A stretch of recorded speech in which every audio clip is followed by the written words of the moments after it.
At habang nag-iisip ako kung saan ako padadaanin yung linya ng 4 horsepower sa kabilang bahay, dito muna ako maglalagay ng power supply sa 2 horsepower sa kabila.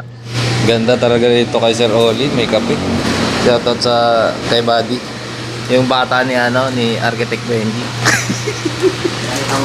At habang nagtitimpla ng kape si Buddy, papasok muna ako rito sa loob para silipin ang safety box kasi medyo lumang bahay na ito, para makita kung ano ang aking pwedeng gawin para malagyan ng breaker sa tabi nitong safety box at mawiringan na ang supply nito. So mukhang dito siya dadaan sa taas ng kisame at gagapang papunta doon sa likod ng aircon. Sa madaling salita, nilagyan ko na kagad dito ng wire at nilagyan ko na rin ng breaker dito na 20 amperes para dun sa split type, at binutas ko na rin yung kisame para mailusot na itong wire. Dahil maya maya lamang ay medyo masakit na ang init, at dahil makitid ang kisame, kailangan medyo agahan namin para yung singaw ng init hindi maramdaman na nga akyat mamaya sa taas niyan si Buddy na nagkakape ngayon.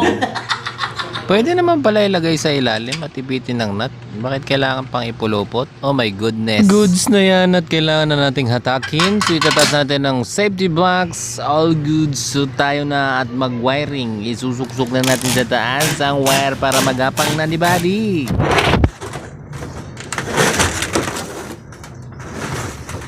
Ano itong wire na ito? Hindi ka nakalusot? Nakalusot na yan. Ano itong wire na ito? Kasama rin yan. Ha? Kasama rin yan. Sabi ito hilahin. Oh, papunta rin sa dulo. Laki. Makan mo na. Para makalargo lang ako. Kaya bubul-bul siya.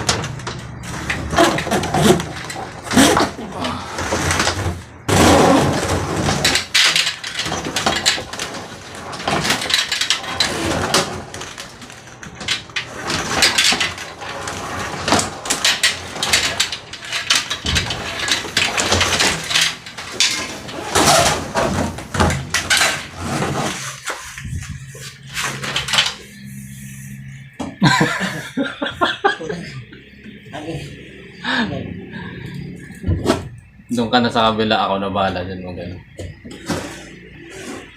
Oh my goodness, maganda talaga pag medyo maliit ka, no?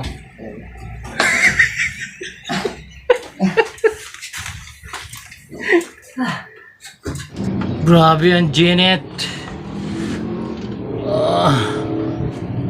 Para sa ulan ba to? Kailangan ko siyang ilusot doon. Kabila. At so bukas ay natapos na rin. Nahatak na rin namin tong power supply. So kailangan ko nang ikabit ang load side dahil tapos na tayo sa line side. At para matesting na kung gumagana na tong aircon. At dahil kailangan ko pang pag-isipan kung saan dadaan ang 4 horsepower sa kabila.